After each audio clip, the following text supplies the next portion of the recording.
Tadi sore saya dapat WA dari teman saya, dia itu maksa pengen ke rumah saya karena panik setengah mati. Dia dapat pesan dari pinjol bahwa dia ini sudah melanggar hukum yang ada di perusahaan pinjol yang dia galbaikan itu. Nah, katanya beda, ini bukan masalah galbay katanya, tapi ada masalah lain gitu kan. Nah, setelah saya lihat, ini memang jarang dibahas gitu kan.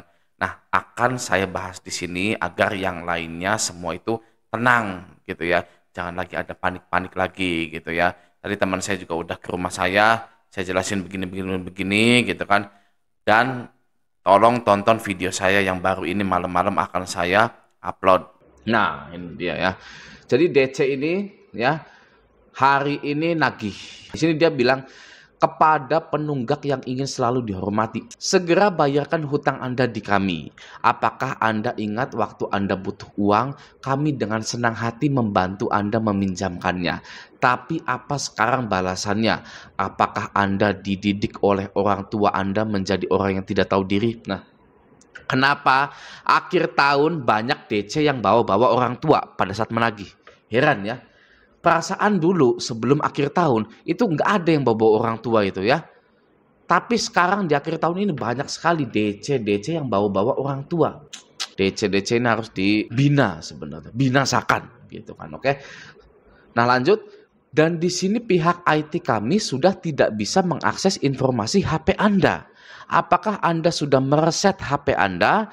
Jika Anda sampai mereset HP Anda, maka itu kami anggap sebagai tindakan kriminal melarikan uang perusahaan.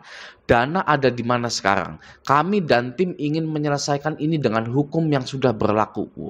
Ya. Segera bayarkan hutang Anda agar segera bayarkan hutang Anda agar segera kami tidak berurusan dengan kriminal seperti Anda lagi. Segera bayarkan hutang Anda agar kami segera tidak berurusan dengan kriminal seperti Anda lagi. Ya kurang ajar memang ini ya. DC-nya ini perlu dibina gitu kan. Nah, yang pertama ya dari chattingan ini ada berapa paragraf ini? Ada 3 paragraf ya seperti ngarang di SD gitu kan. Nah, yang pertama, apakah Anda ingat waktu Anda butuh uang, kami dengan senang hati membantu Anda meminjamkannya. Nah, ini nih problem utama dari orang yang gagal bayar di pinjol. Apa itu? Nggak enakan. Ya, nggak enakan nih. Kita nih kayak nggak tahu diri karena sudah dipinjamkan oleh pinjol pada saat butuh, gitu kan ya. Nah, itu salah. Ya, itu salah. Kalau pinjol ini niatnya membantu, ya dia itu tidak meminjamkan. Gitu ya, tapi dia itu memberikan uang. Oke? Anda coba ke saudara Anda yang beneran ingin membantu Anda. Ya misalkan ini mah jangan sampai ya, tapi misalkan saja Anda sedang kena musibah gitu ya. Nah, ada saudara Anda pastinya yang ingin membantu Anda, mulai dari uang misalkan, lalu dukungan support verbal gitu kan. Nah, itu bantuan seperti itu. Anda tidak mungkin mengembalikan bantuan tersebut. Ya, logikanya di situ ya. Nah, ini salah nih ya. Kami dengan senang hati membantu Anda saat Anda butuh. Jadi kalau Anda galbay, pinjol itu bukan orang yang baik. Ya, pinjol itu bukan orang yang mempunyai hati yang tulus, bukan ya. Pinjol dan Anda itu bisnis ya. Pinjol dan Anda itu bisnis. Oke? Banyak sekali orang-orang yang tidak kuat galbay karena memiliki mindset dia itu sudah dibantu oleh orang baik bernama pinjol. Nah, di situ ya, itu masalah utama sebenarnya. Nah, Anda telah mengetahui video ini, saya harap Anda bisa mengubah mindset Anda menjadi Anda dan pinjol itu bisnis ya. Kalau niatnya membantu, bukan meminjamkan yang harus dibalikkan dengan adanya bunga, denda, administrasi dan lain-lain. Gitu. Oke ya. Nah, selanjutnya di sini. Dan di sini pihak IT kami sudah tidak bisa mengakses informasi HP Anda. Gitu kan ya. Loh, bukannya nggak boleh, ya kan? Informasi apa yang dibutuhkan pinjol terhadap HP kita? Apa galerinya, apa update kontaknya, apa histori telepon terbarunya? Itu kan nggak boleh. Ya kan, apalagi yang pinjol legal tuh nggak boleh, yang seperti itu sudah pasti nggak boleh kalau pinjol legal. Nah, ini teman saya galbay di pinjol legal semua nih, ya berarti ini dari pinjol yang legal. Nah, dari sini sudah salah ya, karena pihak IT ngapain mau ngecek-ngecek HP kita. Lalu apakah Anda sudah mereset HP Anda? Jika Anda sampai mereset HP Anda, maka itu kami anggap sebagai tindakan kriminal melarikan uang perusahaan. gitu ya. Jadi karena Anda itu ingin bebas dari pinjol nggak mau ngutak-ngatik HP Anda, gitu.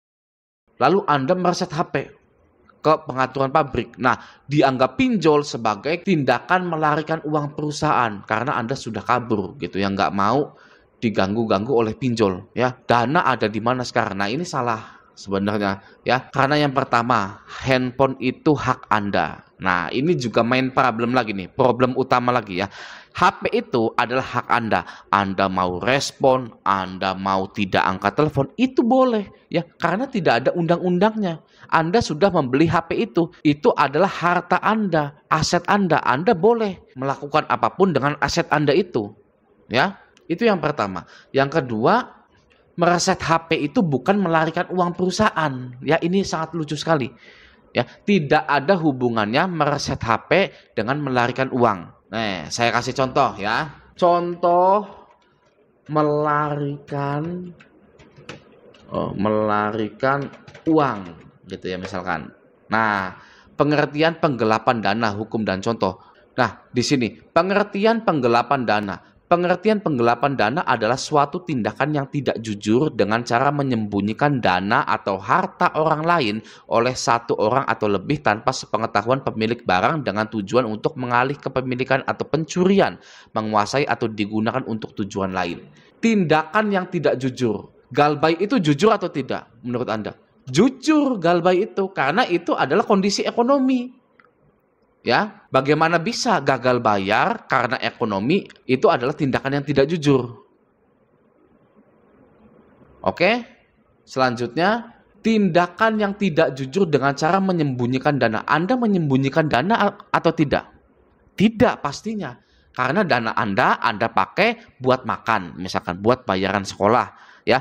Itu tidak menyembunyikan dana. Selanjutnya, menyembunyikan dana atau harta orang lain oleh satu orang atau lebih tanpa sepengetahuan pemilik barang.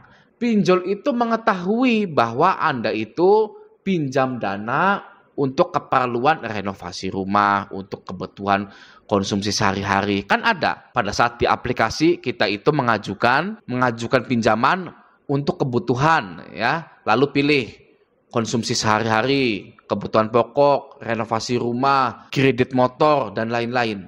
Ya, itu sepengetahuan pemilik atau sepengetahuan perusahaan pinjolnya.